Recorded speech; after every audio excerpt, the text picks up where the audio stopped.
Lydia Batfrecha.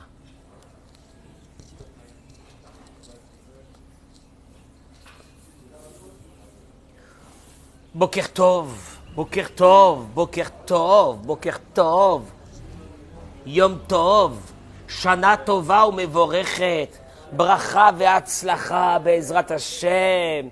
Nouvelle année qui commence à Natania, Baruch Hashem. On attend que nos amis se connectent avec nous. Toda Rabba, Toda. Alors le cours de ce matin, maman. Allez, Be'ezrat Hashem, on se prépare si Dieu veut pour la Khatima Tova. Une bonne signature Be'ezrat Hashem, parce qu'il nous a été prévu de bonnes choses. Alors, mais on attend la signature le jour de Kippour. Signature Be'ezrat Hashem, une Khatima Meyuchedet, une année exceptionnelle Be'ezrat Hashem, Bracha ve'atzlacha. Amen. Keniratson le'inu nishmat Abba Marie, Ateret Roshi, Rabbi Avraham Bar Simcha Julie. Je voudrais d'abord juste dire une chose. J'ai reçu de l'amour que vous ne pouvez pas vous imaginer. À travers le halodon, ce qu'on a distrait, on a fait, c'était fabuleux, mais ce n'est pas terminé en Be'ezrat Hashem encore à Sukkot. Mais j'ai reçu un don d'une musulmane qui m'a fait un don. Moi, je trouve que c'est la plus belle chose du monde. Si un jour on arrive, qu'il y ait la paix dans le monde, la paix. J'ai l'habitude toujours de dire que les Anglais et les Français, il n'y a pas très longtemps, il y a je ne sais pas combien, 200, 300 ans, il y avait la guerre des 100 ans entre les Anglais et les Français. Mais aujourd'hui, tu prends le shuttle, tu prends le truc, tu vas en Angleterre. Oui ou non? Combien de morts il y a eu pour rien? Si un jour on arrive à une paix totale avec tout le monde, et qu'on soit en paix, avec nos frères, les chrétiens et les musulmans, mais mettre les max, qu'on a besoin d'avoir la guerre. La guerre. Pourquoi faire cette guerre? Pourquoi faire cette guerre? Et j'ai été touché, j'ai envoyé ce message à tout le monde, qu'elle m'a marqué, cette musulmane. J'ai dit, Béhémet, moi j'arrive à ça. Le Mashiach, il va arriver bientôt, Be'ezrat Hashem, c'est sûr et certain. C'est extraordinaire. Et il faut s'élever dans la vie un petit peu. Là, aujourd'hui, je voudrais, partager ce cours. Je vous en supplie, partagez ce cours. Je n'ai pas le temps de partager, moi, le cours. Partagez. Il y a un truc de partage. Partagez-le pour que tout le monde puisse écouter ce cours de Torah. Parce que ce que je vais parler aujourd'hui ne va pas vous plaire. Amen. Et s'il ne vous plaît pas, c'est que c'est bien. Parce que quand ça vous plaît, c'est que c'est bien. C'est normal. Non, il ne faut pas que ça nous plaise. On va essayer de s'élever dans ces jours qui nous restent pour que ce Kippour, on a une signature énorme, Be'ezrat Hashem. Chazal Omrim, je vous amène le livre de Rav Nissim Yagen, Zechuto Yagen Alenu Amen. Il s'appelle Rav Nissim Yagen. Et j'ai dit Zechuto Yagen Alenu Amen. Hein? Yagen, regarde ce tzaddik là, Zechuto Yagen Alenu Amen. Il dit des choses énormes dans son livre. Il dit, nos sages disent dans Masechet Rosh Hashanah, Kol Shana Sherasha B'Tchilata, Mitasheret Besofa. Toute année qui est pauvre au début, sera riche à la fin. Des mots que le Talmud a déclarés. Toute année qui est pauvre au début, sera riche à la fin. Qu'est-ce que ça veut dire pauvre au début? Il dit, Kechol Shano Margishim Dalim Verashim B'Tchilat Shel Hashana. Plus tu te sentiras pauvre au début de l'année, plus la fin de l'année, mois d'août prochain, riche.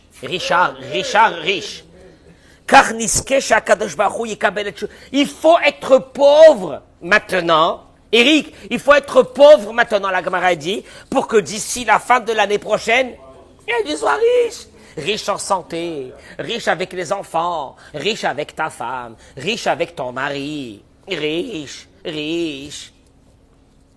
Veketsad, il dit le Rav Nissim Yagen, comment est-ce qu'on va se sentir pauvre maintenant? Je peux vous poser une question?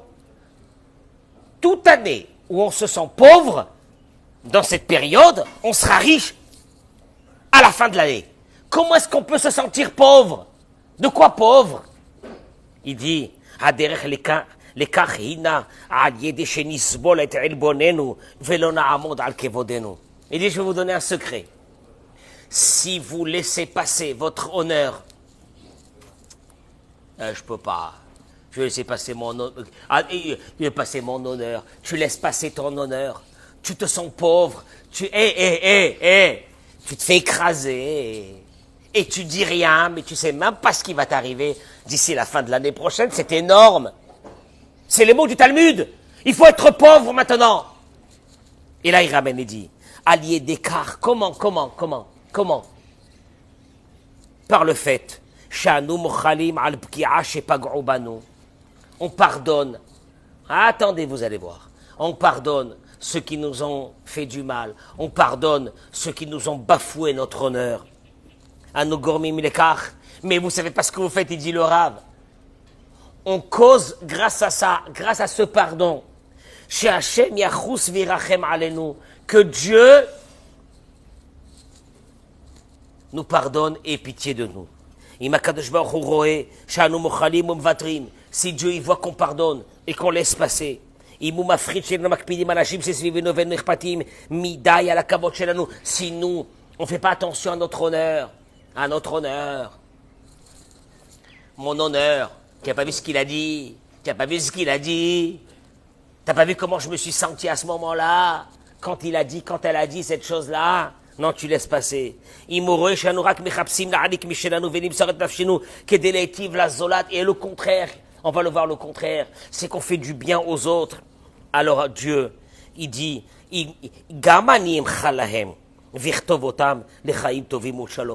si eux, ils ont pardonné, est-ce que moi, je peux lui en tenir rigueur?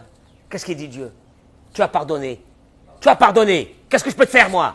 Eh bien, rien. Je te pardonne. Nous, on est là depuis déjà un mois à la recherche de quoi? Du pardon. Dieu te dit, tu veux le pardon? Il est dans tes mains. Pardonne, moi je te pardonne. Oh, j'aime pas ça.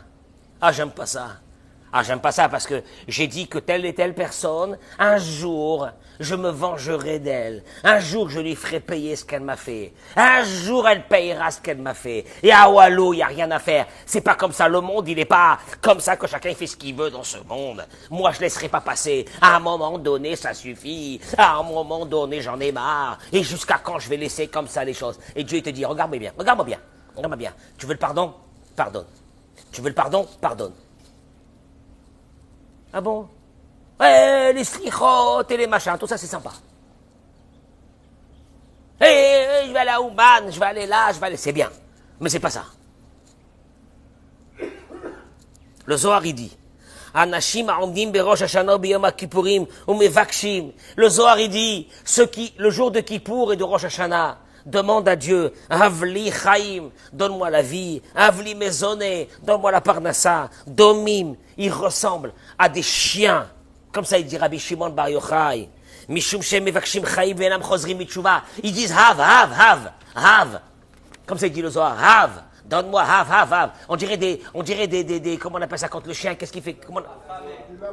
Il aboie, comme ça des mots du Zohar, parce que Dieu, qu'est-ce qu'il te dit? Quoi, tu me demandes, et toi, qu'est-ce que tu fais pour moi?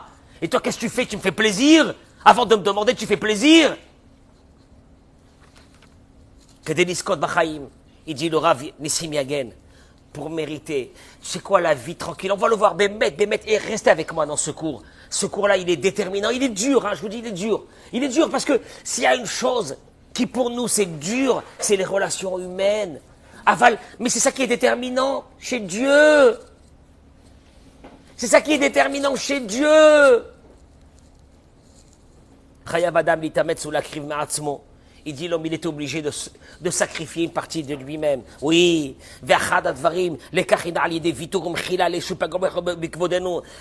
Et comment?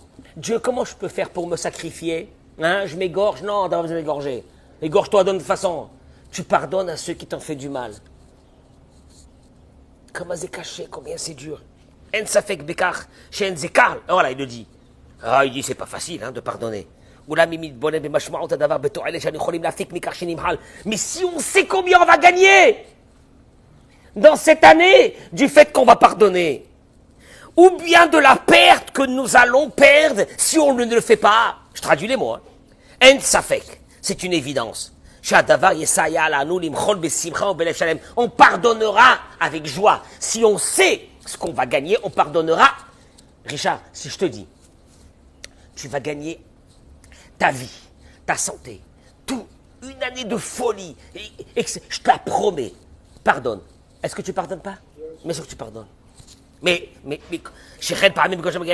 il dit, nous arrivons à la synagogue, il dit le Rav, on arrive à la synagogue, on pleure et on supplie pour la vie, mais en même temps, notre cœur refuse de pardonner à ceux qui nous ont fait du mal. Oui, ils nous ont fait du mal. Je peux pas pardonner à quelqu'un qui m'a fait du mal, je peux pas. Il dit, Mishumkar, Sha'are Shamaim, les portes du ciel sont fermées devant nous. Tu pardonnes pas, Dieu il dit, je te pardonne pas. C'est dur, hein? C'est caché, c'est caché. Kashara Kadosh Baruch Hu, Shomea Otanu, Machezim Shenenu Sorhim, quand Dieu y voit que dans ton cœur tu pardonnes pas, il se conduit avec toi de la même façon. Si tu dis, je peux pas regarder telle personne, alors Dieu dit, je peux pas te regarder, va-t'en d'ici. C'est dur ça, maman.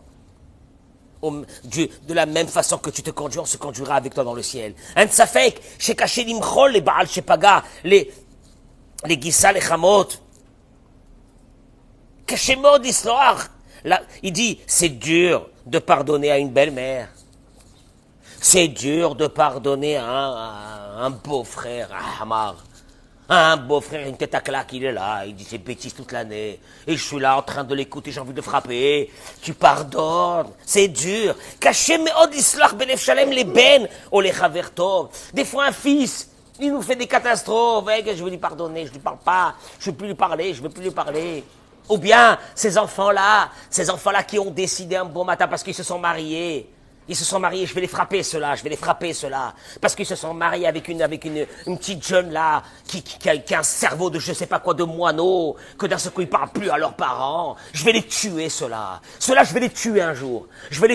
Ma parole, je vais les tuer un jour. Parce que leur femme ne supporte rien, etc. Alors il dit,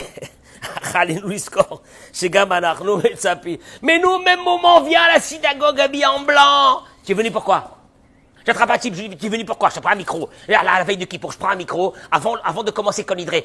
Bonjour, on est là en direct de la synagogue. Et tout le monde est habillé en blanc, ils sont là, tout le monde. T'es venu pourquoi? Pour être pardonné. Hein? T'es venu pourquoi? Pour être pardonné. Alors Dieu te dit, qu'est-ce que t'as fait pour moi? T'as pardonné? T'as pas pardonné? Dégage. Donc Kippour est déjà fait. Je conseille pas à tout le monde d'écouter ce cours, hein, Béhémet. Nenassé les taïr, il dit le Rav, Rav Nissim, regardez sa photo, Rav Nissim Yagen, son photo Yagen. Ce livre-là, je le fais sortir que la veille de Rosh Hashanah et de Kippour. Il tape, mais il dit la vérité. Il dit, regardez, Neter la'atzmenu isha sheba'ala pagarba, lelo kol ziba muzdeket. Admettons une femme, il dit, que son mari l'a vexée. Elle s'est levée le matin, elle lui a dit Boker Tov, mon mari, et lui il a dit Boker Tov, attends, dégage-toi, je veux même pas te parler aujourd'hui, etc. Alors il dit, cette femme-là, elle est vexée. Admettons, hein, c'est comme ça, c'est Hasve Shalom. Elle est vexée, et elle dit, je vais lui montrer c'est quoi la vie, tu vas voir ce que je vais lui faire. Tu vas voir ce soir, quand il va rentrer à la maison, je vais lui faire sortir les yeux. Tu as vu comment il m'a fait ce matin? Il va le payer ce soir. Ah, c'est la juste, comment il s'appelle ça aujourd'hui? Le juste retour de manivelle. C'est l'autre côté de la pièce. J'en sais rien, il y a plein de mots comme ça. Alors il dit, Hayom yesh sanctions. Aujourd'hui, il y aura des sanctions. Il m'a fait ça, il va le payer. Avalé Bassof. Et voilà que le soir, quand le mari arrive à la maison, Aïcha Machlita, la femme, elle décide. Ah, mais ça peut être le contraire, le méchané. L'idgaber à la atzma, de ne pas se venger. Elle le reçoit bien, et elle lui fait un bon repas, j'en sais rien, quoi. Et Zigvura Yeshbeota Aïcha. Il dit, vous vous rendez même pas compte de ce qui vient de se passer. Oh, ben c'est un truc normal, ben, elle a plié sa tête, elle a baissé sa tête, Non! Il te dit, c'est même pas ce qui vient d'arriver avec cette femme. Cette femme-là, elle peut construire le temple. Haïm lo adif la lichiot karbim comme la hamod be'akshanut al shela. Il te dit maintenant, elle a une connexion avec Dieu. Est-ce que vraiment ça valait la peine de dire, je vais me venger de mon mari ce soir? Il dit, est-ce que c'est mieux? Est-ce que c'est mieux qu'il rentre le soir à la maison? Tu crois que c'est mieux qu'il rentre le soir à la maison, qu'il trouve sa femme, qu'elle ne le regarde pas, et rien du tout. Et en plus, elle pousse le vice un peu plus. Elle prend un livre de Teilim. Et elle lit le Teilim. Elle lui parle pas. Hein? Ouais, je suis occupé, laisse-moi tranquille, tu vois pas que je suis occupé. Aïe, aïe. Rav Israël, il ramène ici l'histoire de Rav Israël Salanter. Rav Israël de Salant, qui est un gadolador, le grand de la génération. Et voilà qu'un jour, ils l'ont invité pour venir à une ville qui s'appelle Pétersbourg. Je ne sais pas c'est où. Et à Pétersbourg, on l'attendait. Des milliers, des centaines de milliers de juifs de Pétersbourg attendaient la venue de Rav Israël Salanter. Maintenant, à l'époque, il n'y avait pas de photographie. Donc, on ne pouvait pas savoir la tête d'un rabbin, comment il était. Et voilà qu'il prend son train, il est dans le train. Et il y avait des jeunes qui étaient assis à côté de lui. Ils ont commencé à se moquer de lui. Ils ont pris un petit vieux. Et il y en a même un, tu sais les jeunes comment ils sont. Il y en a même un, qu'est-ce qu'il faisait? Il a pris un petit truc comme ça, un petit fil. Et lui, il était comme ça dans son coin. Et il lui mettait dans l'oreille. Lui, qu'est-ce qu'il faisait? Il faisait comme ça. En pensant que c'était quoi? Une mouche, ils se sont moqués de lui. À un moment donné, il ramène dans l'histoire qu'il y a un qui a pris un briquet, il l'a allumé sur sa barbe. Alors vite, il a fait comme ça pour éteindre, maman. Et voilà qu'en arrivant à Pétersbourg, sur le quai de la gare, il y avait des centaines de milliers de personnes. Maintenant, le Rav, il descend, et les jeunes, ils descendent derrière. Et ils voient comment les gens, ils sont là en train d'embrasser la main du Rav. Ils ont demandé, mais qui c'est ce vieux-là? Ils ont dit, Rav Israël Salanter. Ils allaient mourir. À ce moment-là, ils ont dit, ça y est, notre vie, elle s'arrête. Là, il va nous arriver quelque chose ce mois-ci, ou cette année, on est mort. Et ils se sont prosternés, ils ont commencé à embrasser, surtout celui qui avait fait ça, à embrasser les pieds du Rav, etc. Le Rav, il lui a dit, écoute-moi bien, bien sûr que je te pardonne, tu m'as rien fait, mais mieux que ça, pourquoi tu es venu ici? Et il lui a raconté qu'il avait besoin de quelque chose dans cette ville. Il lui a dit, le Rav, c'est moi qui va m'occuper personnellement, pour que ce que tu es venu, le problème que tu es venu, je te le règle. Et là, il dit le Rav. Il dit, Rav Israël Salanter, pourquoi il a fait ça? Parce qu'il a ressenti une chose, que quand il a dit à ces jeunes, je vous pardonne, c'est pas suffisant. Ah, ok. Rabbi, est-ce que je peux lui pardonner, mais ne plus jamais lui parler?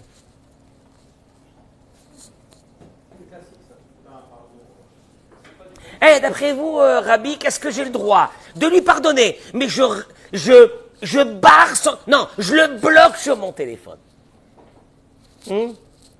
Alors il dit, Bélibo, il savait qu'à l'intérieur de lui, il lui est resté encore quelque chose de pas bon par rapport à ces jeunes-là. Et là, il décide de quoi? Que quand quelqu'un te fait du mal, tu veux vraiment avoir une connexion avec Dieu de folie. Ta belle-mère, elle t'a fait des trucs, elle t'a fait des machins, tu vas lui faire le plus grand caveau du monde. Mais pas pour elle, mais c'est pas pour elle, c'est pour Dieu. Tu comprends pas, Richard, que si je te fais du caveau à toi, c'est pas pour toi, c'est pour qui? C'est pour H&M. Tu comprends ou non? Il me manque Olivier. Hein? Il est parti voir sa maman à Paris. Il est avec sa maman à Paris. Il m'a envoyé un message. Rabbi, je vous aime, machin. Je veux le tuer quand il va rentrer parce qu'il n'est pas là, ça fait déjà un petit moment. Mais il va rentrer, Besson Tachana. Il fait Kibbout Avaim. Il dit, combien de fois qu'il y a des personnes qui nous ont fait souffrir, on dit, ok, je te pardonne. Avalze Sheker. C'est un mensonge. Balev nishar ketem shachor. À l'intérieur du cœur, on a encore une tache noire et elle se réveille de temps en temps. Et là, Rav Israël Salanter, il nous a appris les halachot de la slicha. Slicha, c'est que tu pardonnes à quelqu'un et tu commences à lui faire quoi? Du bien. Mais là, mais attention. Là, tu ne fais pas du bien pour lui. Laisse tomber lui. Lui, c'est rien, lui. Là, tu es en train de te connecter avec... Et il y a un ami qui va te dire, je n'ai pas compris, avec tout ce qu'il t'a fait... Ah ouais, t'es vraiment maso, hein, t'es un pauvre type, hein. T'es un vrai pauvre type. Amen qu'on soit des pauvres types. L'année qui se termine et qu'on est des pauvres, la fin de l'année, on sera riche.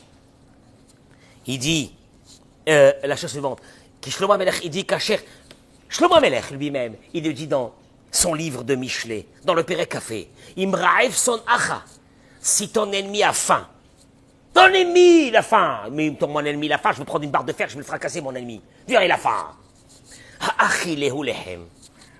Donne-lui à manger du pain. C'est complètement, mais ça, quand tu écoutes ça, ta tête, elle a envie de s'exploser. Pourquoi? Parce que tu dis à telle et telle personne, je vais lui faire sa peau. Mais je vais lui faire sa peau. C'est caché. לבקש סליחה כאשר אנחנו פגענו, זה לא חוכמה גדולה. Il dit, si c'est nous qui avons fait du mal, de demander pardon, il dit, c'est une évidence. אבל לבקש סליחה כשהצד השני הוא זה שצריך היה לבקש. Mais quand c'est l'autre abruti qui m'a fait du mal, c'est lui qui devrait m'appeler maintenant pour me souhaiter une bonne année et me demander pardon. Et le Rav, il te dit non, tu vas toi lui demander pardon. C'est gadlout, c'est bisrout. Et il te dit, c'est la grandeur. C'est de la grandeur. Mais par ce mérite-là, il dit le Rav, Aïe-Rolet, là, cette bonne que tu prends sur toi, ce qu'il t'a fait, et tu vas lui demander pardon, tu recevras le pardon de Dieu, sur tout ce que tu lui as fait dans l'année. Et, c'est d'avoir gadol, ce que je suis en train de dire, c'est d'avoir gadol, mais c'est dur, Raval. Les nassot, combien qu'on peut. Le Rav Fanger, il ramène ici dans un de ses livres, extraordinaire, je fais la publicité de tous les livres. Le Rav Fanger, il ramène dans un de ses livres, il dit, cette histoire de pardonner, elle nous a miné notre vie, elle nous a bousillé notre santé. Il dit comme ça, mais je vous en supplie, c'est rapide. Il dit, il te dit, il y a une façon de penser, que si tu la prends, elle va t'économiser beaucoup de mauvais sang, de mauvaises pensées.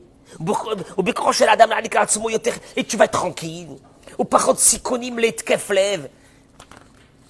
Et tu auras moins de problèmes avec ton cœur. Qu'est-ce qu'il y a? Palpitation, je vais aller voir le cardiologue. Mais laisse le cardiologue tranquille. Mais tu ne te rends pas compte de ce qui m'arrive. Et dis-moi, ton cœur il se repose? Ou il est malade?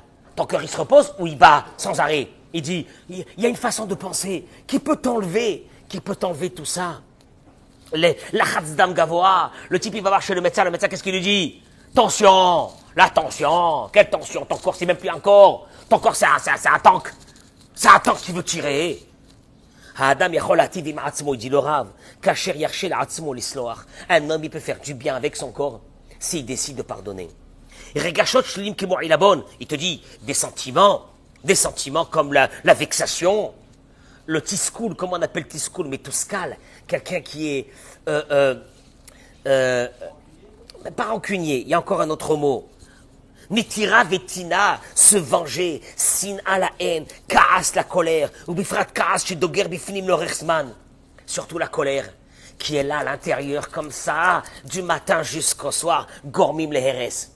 Il va emmener la personne à la mort, les mains. Il dit, il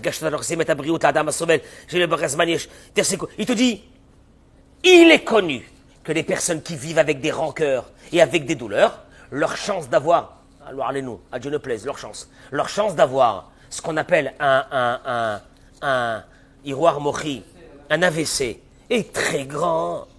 Bayot lève, des problèmes de cœur, klayot, les reins, la Khatzdam Gavoa, Bayot Baor, du psoriasis, Bebayot Aïkoul, dans les intestins, les los, ça fait Gaba Yecholet Asirit. Il te dit mieux que ça, encore pire que ça. Même sa façon de penser, son cerveau, il se dégrade. Tu sais pourquoi? Il vit dans une tension totale de colère, de haine, de dire, ils m'ont fait du mal, ils devront le payer, il n'y a rien à faire, je comprends pas pourquoi Dieu ne leur paye pas, etc. Il dit, et tout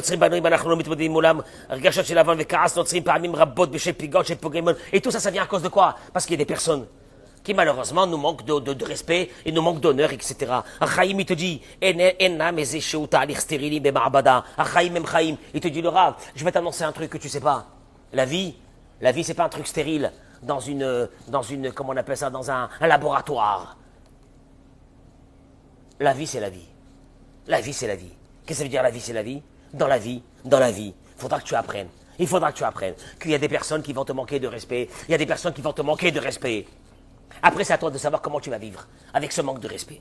Et il dit, La chose suivante. Misho Pagarbano, Anachno Hashim Echotim Vegam Bogrim, Vanachno Rotzim Misloach Lo Rotzim. Il te dit, mais des fois c'est vrai que quelqu'un qui nous a vexés, qu'est-ce qu'on attend? Qu'ils viennent quoi? Bon, parce qu'on est des gens bien. On est des gens bien, on n'est pas des sauvages. On attend qu'ils viennent quoi? Qu'ils viennent reconnaître et puis ça y est. Anachno Mamtini, et voilà que tu attends. Tu attends que ce beau-frère-là, cette belle-sœur, cette belle-mère, cette belle-fille, vienne nous demander pardon. Et Mamtini Ma'adbosh, il dit on attend, ou allô? Il n'y a rien du tout. Et mieux que ça des fois, qu'est-ce qu'on fait? Alors on va voir l'autre. Et on lui dit tu m'as vexé. Et là, déjà il n'est pas venu. Je vais vers lui. Tu sais que tu m'as vexé ce que tu as dit. Qu'est-ce qu'il te dit? Non! Qu'est-ce que j'ai fait? Je t'ai rien fait. Oh là là! Ah, vous les Marocains, vous êtes susceptibles. Ou les Algériens, pardon. Oh, les Tunisiens. Est-ce que tu veux? Tu vois pas qu'est-ce que je t'ai dit? Et là, t'as envie de le frapper. Tu dis, non mais c'est pas ça, tu dis, j'ai attendu des semaines, que pendant des semaines, je me suis rongé. Après, je suis parti, moi, lui demander pardon. Et qu'est-ce qu'il dit? Il dit qu'il m'a rien fait, mais je vais le tuer. Savir, et le Mouda, la Avda, il te dit, sachez une chose, il y a de fortes chances que la personne qui vous a blessé n'est même pas consciente qu'elle vous a blessé. Qui beaucoup de fois quand on nous blesse, ça n'a pas été fait par... C'est ça qui... C'est terrible. Ah non, si elle m'a dit ça, c'est qu'elle avait une idée derrière ça. Oh. Hein, Sacha, qu'est-ce que tu penses? Il dit, combien de vexations ont été faites parce qu'on est différents l'un de l'autre. Sacha, je peux te dire un mot, que pour moi c'est rien. Toi tu vas dire, purée, la vérité, je sais pas ce qu'il m'a dit, hein. Je sais pas ce qu'il m'a dit. On a des sensibilités qui sont différentes. Qu'est-ce que tu veux? Oui, parce qu'on a des visages différents, parce qu'on a des âmes différentes. Ouais, c'est comme ça. Mais ça, il faut le comprendre des deux côtés. Moi, je dois le comprendre pour ne pas vexer quelqu'un, mais c'est lui qui a été vexé. Il doit comprendre que l'autre peut ne pas avoir même pas senti ça. Il vient pas te demander pardon. Non. Partagez ce cours, partagez ça m'énerve. Partagez ce cours. Il y a des fois qu'une femme peut être vexée parce que sa belle-mère, elle lui a pas fait un beau cadeau cette fête. Qu'est-ce qu'elle a cru que moi j'ai besoin de ces cadeaux? Même prend pour un chien. Et en plus, tu as vu qu'à notre belle-sœur, qu'est-ce qu'elle lui a offert? Mais des fois, la belle-mère, elle fait même pas attention à ça. Et puis, qu'est-ce que tu t'en fiches que ta belle-mère? Ton mari va t'offrir 100 fois mieux, et un jour, tu seras une reine dans ta maison, avec tes enfants et tes petits-enfants. Va, patlar. Qu'est-ce que tu t'en fiches? Allez, là. Tu as vu le cadeau qu'elle m'a offert? Je jure que je franchirai plus la porte de sa maison. Allez, vas-y. Tu sais quoi? Tu vas vieillir avant l'heure. De ces rancœurs, tu vas vieillir. Ta santé tu sais quoi? Ta santé va se bousiller. Il dit, il dit des fois c'est pas mégare, des fois on n'a pas fait attention, etc. Et c'est une catastrophe. Des fois ça arrive que des amis, ils nous disent, juste une petite boutade, hein? Je pensais que tu avais changé de voiture. Ouais, il m'a dit ça. Ouais, parce que lui, hein? Ah voilà, bah ouais. Et il se moque de moi. Tu verras ce que je vais lui faire. Là, il a commencé à... Hein? Oui, non mais tu as vu? Non mais des fois ça peut être... ça va? T'as pris quelques kilos. Mais qu'est-ce qu'il se mêle celui-là? Pourriture, va. Alors qu'il avait maigri, il est en plein régime, misken. Ça fait 3 semaines qu'il mange des épinards, je sais pas quoi. Misken. Il rentre à la synagogue. Et t'as pris du poids. Ça va, il a dit comme ça, Zmayesh. Il dit c'est vrai que ce copain-là manque de savoir-vivre. Bon, ok.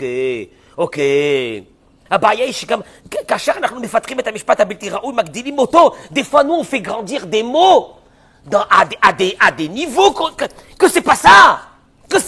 Laisse tomber. Combien de fois j'ai dit à des gens, mais laissez tomber. Mais vous vivez qu'une fois chaque jour que tu vis pas bien dans la joie et que tu n'es pas en paix avec toi-même.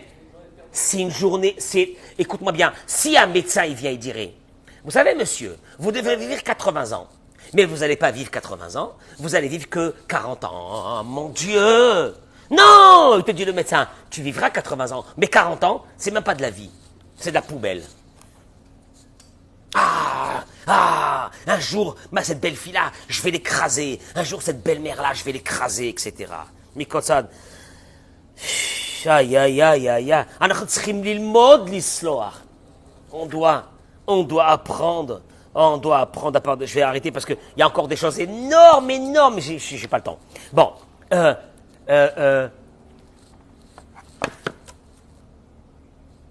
Vous voulez un kippour ou non? Vous voulez un bon kippour ou non? Vous voulez un bon kippour? Je vous jure. Et c'est dur. Ah, c'est dur. Ma mâche pardonnée. Ah, et mec, le pardon provient d'une source qui s'appelle Aïmouna.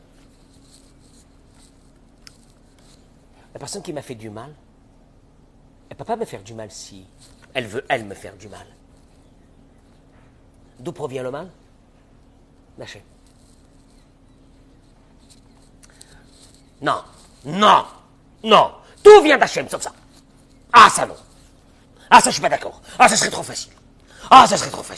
Ah, bah oui, bah alors dans ce cas-là, vous ouvrez la porte à tous les courants d'air. Ah, ça c'est... Ah oui, ah bah oui.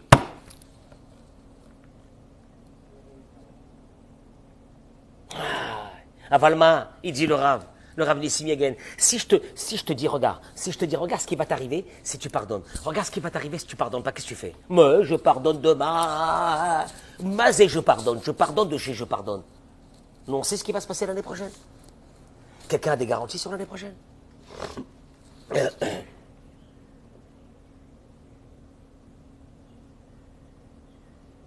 Quand on a vu le nombre de personnes qui sont parties cette année, des accidents, des motos, des vélos,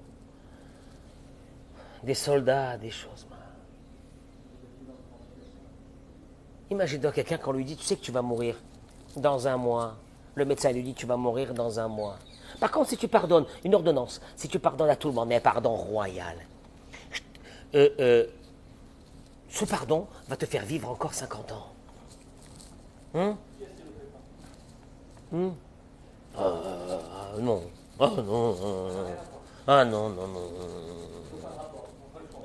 Je vois pas le rapport.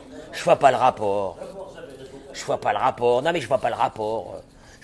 Enfin bon, ouais, mais bon. Voilà. Et si je te dis 50% de chance que grâce à ce pardon, mais pardon total, c'est pas lui qui m'a fait du mal. Non, c'est pas lui. Il ramène ici une histoire du Raphaël Shmulevitz. Je termine avec ça. Que pendant la guerre des 6 jours, il y avait des avions qui bombardaient même Jérusalem. Il y avait des bombes, mais des bombes. Des bombes, ils se sont cachés dans une cave. C'était l'enfer, le feu, le sang, les morts. Et il y a une femme qui s'est levée qui a dit, Ribono shel Olam, si tu me sauves, Akadosh Baruch Hu, sauve-moi. Ça fait 20 ans que mon mari m'a abandonné. Il ne m'a pas donné le guet, Aguna. C'est une chose horrible. Que même Dieu ne pardonnera pas à ces hommes qui privent leur femme du guet. Que Dieu même ne leur pardonne pas, toute la vie, à ces hommes-là. Je lui pardonne totalement. Raphaël Shmulevitz dit que c'est ça qui les a sauvés.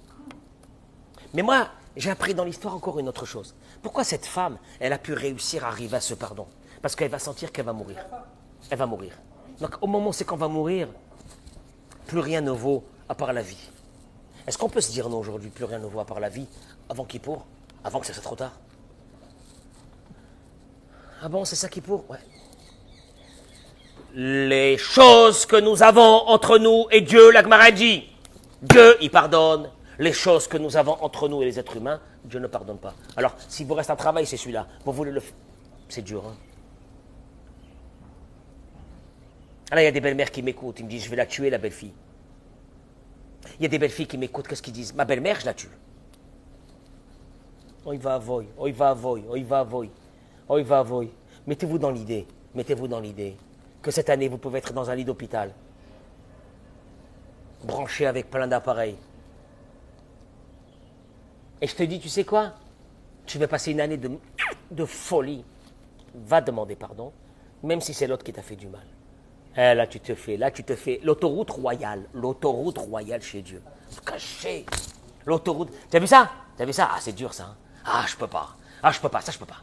En plus, c'est elle qui m'a fait. C'est elle qui me pourrit ma vie. C'est elle qui ci. C'est elle qui l'a. Et Dieu, qu'est-ce qu'il dit? C'est lui qui me pourrit la vie. C'est lui qui me pourrit la vie toute l'année. Comment je vais lui pardonner? Et Dieu, il dit, j'attends. La Gemara ramène l'histoire d'un rave. Je crois que c'était Rav Papa qui était rentré le voir. Et Rav Papa, il a dit, en voyant ce rave, il a dit à la famille, préparez les habits pour les habits de mort. Ça y est, il va mourir. Et les habits qu'on entoure le mort. Et le lendemain matin, il s'est réveillé, il a pris son petit déj, il est parti au boulot. Rav Papa, il avait la honte de sa vie, d'avoir dit à la famille, préparez les habits de mort. Alors, tu tues quelqu'un? Je crois que c'était Rabbi Shoah Benevi, je ne me souviens pas.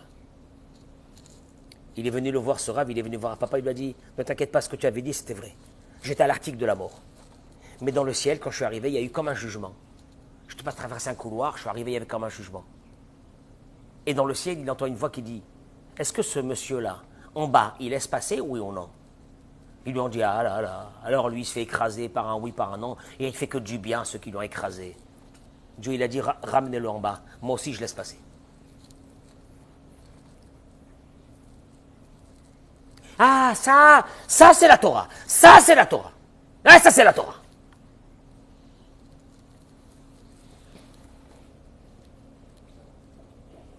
Shana Tova mevorechet, Hatima Tova. Amen Keni Ratson. Partagez ce cours, j'en supplie, partagez, qu'on ait la paix dans le monde. Et les juifs, et les non-juifs, et les musulmans. Ça suffit. On termine toute cette humanité qu'il y a aujourd'hui, qui est en train de se battre, et la guerre, et le machin, et le ci, le là. Dans 100 ans, on est tous enterrés. Qu'est-ce qu'on a fait de notre vie? On n'a pas fait un peu de paix? On n'a pas ramené les êtres humains les uns avec les autres. On est quoi? On est des animaux? C'est tout. Partagez ce cours. Bracha vatzlacha, amen.